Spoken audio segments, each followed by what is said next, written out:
You can't learn emotional regulation reading a book. You can't learn emotional regulation watching this video or listening to this podcast. You have to do it. You have to practice it in real time. It's an experience any more than you can learn how to swim watching a video. Hey, welcome back to the Grounded Pursuit podcast. I'm Phil Merrill. I'm a licensed therapist. I'm a father of 3 beautiful girls. I'm a husband, a follower of Jesus. The reason I say all these things is just like it's important. These are part of who I am. I don't want to be ashamed of who I am. I want to share my own experiences. This podcast is not therapy. This is not any medical advice, right? And this, it's just, even that I have to say that, just the world we live in, the fear of being sued. I share this to provide value to you because there's no point in me keeping these things to myself. And we live in an age where it's like I get to do my own TV show. And even if one person is helped by this, then that's great. The other thing I need to say is that sometimes I make mistakes. Shocking. I'm not perfect. And I may say something not exactly right, or I may use the wrong terminology, or the heart that I'm speaking to you may not come across the way I fully intend. And so I just want to let you know that if I say the wrong thing or you take it the wrong way, please feel free to message me so we can get on the same page. But today I want to talk about something important, and that is anger. I did a post on Threads about this phrase that I heard, that I can contain your anger. This is a friend who shared with me during a Cloud and Townsend 1-week intensive course. He said, my wife and I use this phrase, I can contain your anger. And I love that because it wasn't a controlling thing. It wasn't like I can minimize your anger. It's not I can stop your anger. It's I can contain, I can be a safe protector space for you to express your emotion of anger. And I cannot stress how important that is and how that unlocked a lot for me. For a long time, I was probably the self-professed nice guy, if that makes sense, in where I felt like I had to just put myself down to make everyone else happy. That other people were allowed to make mistakes, or other people were allowed to say the wrong thing, but I never felt like I had that opportunity. Which of course isn't true, but it became this weight, this burden that I carried. And without realizing it, I was stuffing my own anger. I was stuffing my own frustration. And this was during a period of time where I was losing my mom to cancer. It was hard. And my father was not the most, not the greatest communicator, and felt like he was sending a lot of emotions to me, and I didn't know how to handle his, and I didn't know how to handle my own, and I just was feeling very stuck and very tight and very resentful. I didn't even realize it at the time. And the most helpful analogy that came to mind for me was, I want you to imagine your emotional system as pipes, as plumbing. And they're designed, I believe, to all flow together. And what I believe happened for me is when I was unable to experience anger, when that anger pipe wasn't allowed to flow, the other ones got stuck. The system was backed up so that I wasn't feeling a lot of happiness. I wasn't feeling a lot of sadness. I wasn't feeling a lot of anything. And for a time, that I wore that as like, that's a good thing. You know, I don't feel, I don't have big emotions. And I want to be very clear, emotional regulation is huge. That is not the same thing as numb, not feeling. Our ability to feel is such a core part of our humanity I remember, if you've ever seen Star Trek, The Next Generation, nerd, right? Data, he's like an android, and he goes, I want to know what it's like to experience emotion. That's just such a draw for him. I think all throughout history, there's examples of humanity trying to understand how they feel and how to express emotion. And I think culturally we don't do a very good job of that. And I've talked about that a lot before. But in my own life, when I couldn't grieve my mom, when I couldn't share my anger at my dad and how the situation was going, when I didn't feel like I had that freedom, there was no one else to contain my anger safely. And there was only me containing my anger, but it wasn't a safe container. It was a restrictive container that was damaging me. And I was suffering for it. And I didn't even realize. And it wasn't until I had this experience where I was given permission by the same person that used this phrase, I can contain your anger, to vent. I was able to speak the rawness of all the anger that I had towards my dad and life and situations, and the thought of losing my mom. I was able to just say it, and I was swearing, which is, I mean, in Christian culture, it's kind of a taboo, right? And like, don't swear. And again, I'm not advocating you do any of these things, but for me, that was a way that I could unlock. It was a way that I don't want to live in the I shouldn't feel this, because I was, and I did, and I do, and I'm a human, and I do feel things. I don't want to say I shouldn't feel them, because I do. I had to express it. And when I was able to do this, it was such an amazing experience, because I felt like adrenaline.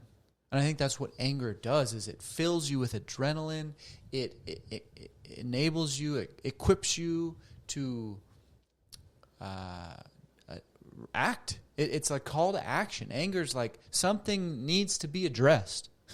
If I had to define anger, something needs to be addressed. And certainly it did. I was hurting. I was grieving. I was feeling pushed down and stuck and not happy and numb and all those things. And I needed to feel. And my anger its job was to try to say, you need to feel. But I wasn't allowing myself to, and so I was stuck. And all to come full circle back to this phrase of I can contain your anger, that translated over into my relationship with my wife, where I realized as a man, I want to be a protector and a provider to her. I think that's a very important thing. I want to be the type of person that I can protect and provide for the people that I care about. And my own inability to access anger or to be uncomfortable with anger actually meant I wasn't protecting her space. I wasn't providing for her in a way that I believe I was called to. I want to be very clear. This doesn't mean she was insulting me or shouting at me or, physically unsafe. None of that. But raising your voice a little bit. It's okay to say, I'm angry. I got a 5-year-old girl. She gets angry. And I love it because she's like, I don't like it. And I've been working with her to say, it's okay to be loud. You got to be kind. Do you ever think, can anger be kind? And even, can anger be calm? Can you be calm and still be loud? Those things seem incongruent in our minds, but there's a lot of truth. Anger, you can still be like, I don't like this. I'm upset. I need help. I don't like this. You're not being unkind. You're just expressing anger, and there's nothing wrong with that. And so your ability to do that, but also contain that for someone else, is such a superpower. I think we're so bad at containing anger, holding space for anger, that your ability when someone's like, God, I'm so angry, and instead of going, hey, now, calm down, because we're actually uncomfortable with their anger, or, what do you mean? You don't need to be angry. We contain it. We go, yeah, what's up? You're angry. I care about you. You're important to me. There's a reason for your experience of anger. Think about when someone's sad. And if we can't contain their sadness, right? If we go, calm down, don't be sad, or stop crying or any of those things. It's just not a safe presence that I think we miss so many opportunities to offer as human beings. There's a misattunement or fear. Don't be afraid. It's just, again, it's okay to be afraid. It's okay. Your fear is a real experience. It doesn't mean it's true, whatever you're afraid of, but it's a real thing that's happening. And if I try to shut you down or squash you or change you, that's not giving, it's not containing the safe presence of your human experience. Okay? But it seems to be more culturally acceptable to do that with fear or sadness or joy. Joy's easy, right? Because it doesn't feel scary. But with anger, it's like, fight or flight, conflict. It doesn't have to be that way. For a long time, and I've said this before in videos, I just thought I was bad at conflict. I thought I was bad at conflict because I stuffed my own anger. I wasn't comfortable with my own anger. That tool that anger provides to call me to action wasn't readily accessible to me, so that when someone else was angry, I felt unprepared and uncomfortable. Therefore, I was bad at conflict. Because I didn't have practice, because I didn't have anyone there that could be safe to contain my anger. I'll never forget, I was living in Alaska. I was actually debating someone, having a quote-unquote argument, and they gave me the gift of saying, I can see that.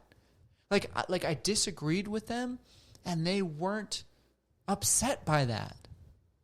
That is at the very base level, what a gift you can provide. Because what we learn in our families, right, growing up, can I have a different opinion from you, and is that okay? Or is my different opinion going to threaten the relationship?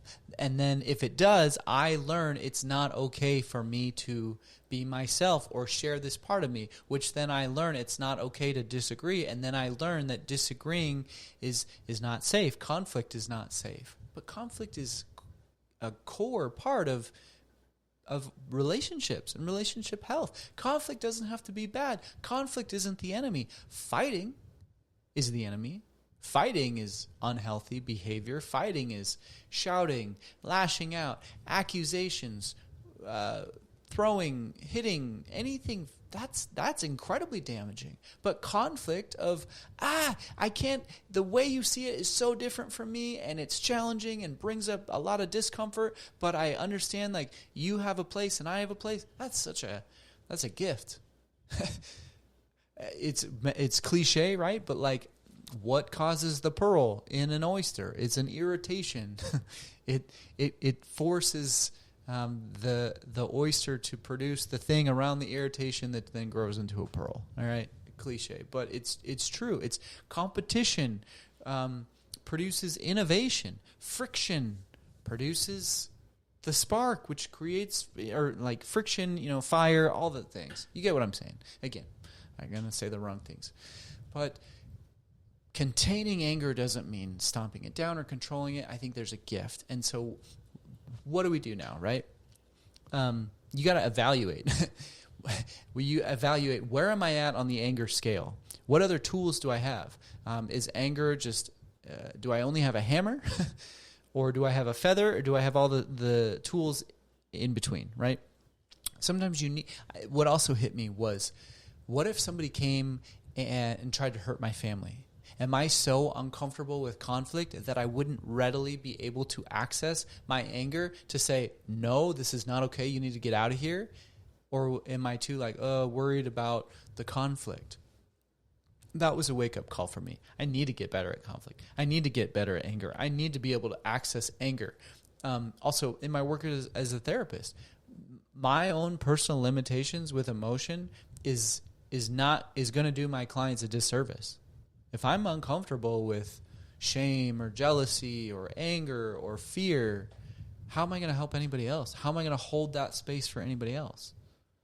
To bring it back again to my marriage, right? If I'm not okay with these emotions, how am I ever supposed to help my partner? How am I ever supposed to compliment them? So does it mean I have to be perfect? No. Doesn't mean I'm not still a work in progress. Of course I am. But it's a goal and it's a trajectory to strive for. And this podcast, this video is an encouragement to you that you're not fixed, like stuck. You can grow. You're not cursed to be just bad at conflict. Or I think there's so much. We live in this like polarized world where it's either this or this. And like it doesn't have to be that way. You can grow. You can learn. You can kind of experience like anger doesn't mean blowing up or shutting down. There's a lot of room in the middle. There's a lot of space to go. It's okay for you to feel angry. Like, how do you do it with your kids? Do you shut them down? Or do you just let them walk all over you? Or do you contain it and guide them and be like, you're angry, it's okay. I'm here to match with you. That's what attunement is, and help you learn how to regulate because I'm regulated. I'm not threatened by your anger, but I'm going to step in to teach you and guide you how to do it differently, because where else are you supposed to learn?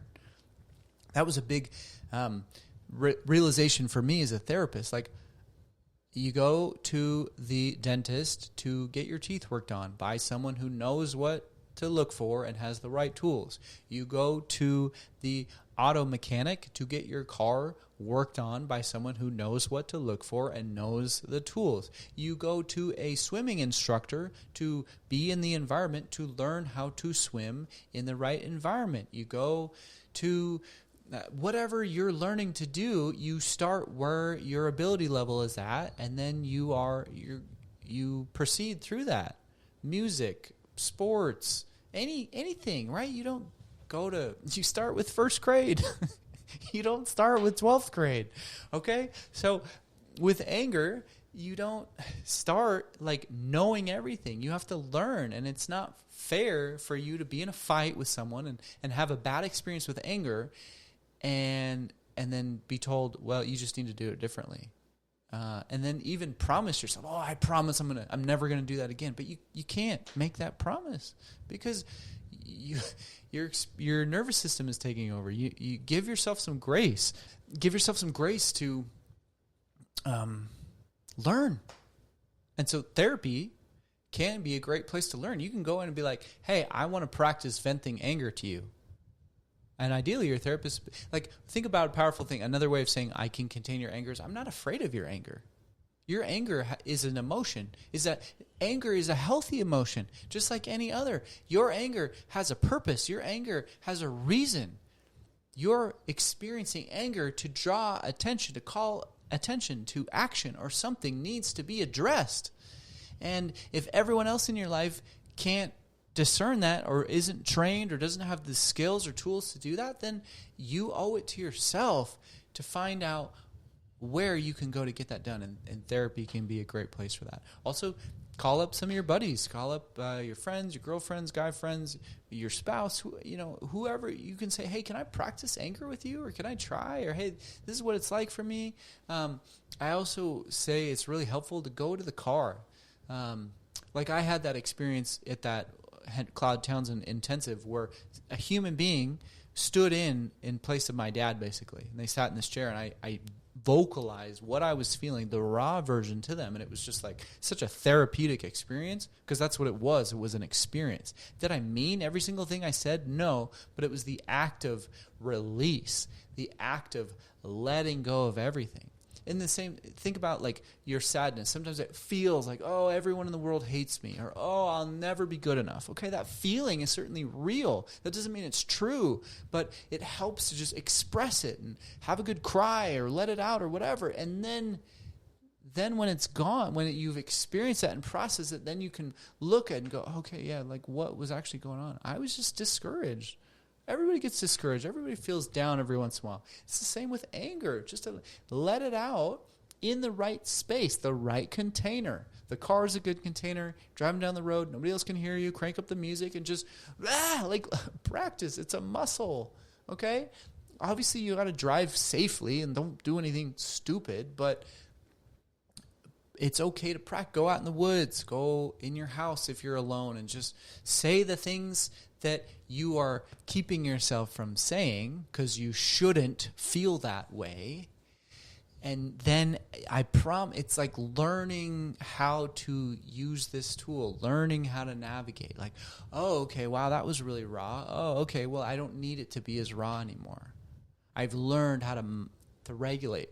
That's what it is. It's regulation. And how are you supposed to regulate? You can't learn emotional regulation reading a book. You can't learn emotional regulation watching this video or listening to this podcast. You have to do it. You have to practice it in real time. It's an experience any more that you can learn how to swim watching a video. Think about that. You can't. It doesn't work. You have to experience it. So it's the same with anger. And unfortunately, anger is very scary to a lot of people. We've had bad experiences with anger. In no way is this podcast dishonoring the damage that behavior out of anger has caused. That's a whole other issue. It's a whole other issue. But I don't want to run from. I don't want to just anger bad. Anger's not bad. The behavior that can come out of unregulated anger is what's a problem. But we can't just stop there. We have to go, how do we channel and learn and address and talk about anger to support people? Because people are hurting, and people have every right and reason to feel anger in the same way that they have every right and reason to feel all the other emotions. The whole spectrum. Okay? And so I think I'm winding down now. Hopefully this is helpful. I appreciate you being a part of this journey with me. I have a heart and to support other men in this. And so if that's you and you're listening to this, check out my group. It's called Grounded Pursuit. It's this idea of like grounding so that we can be that container of anger and for our kids and our wives or girlfriends or whatever, and just to be a more healthy, functioning human being that feels emotion, because emotion can dictate our behavior, and then our behavior is what can complicate our lives and get us into trouble.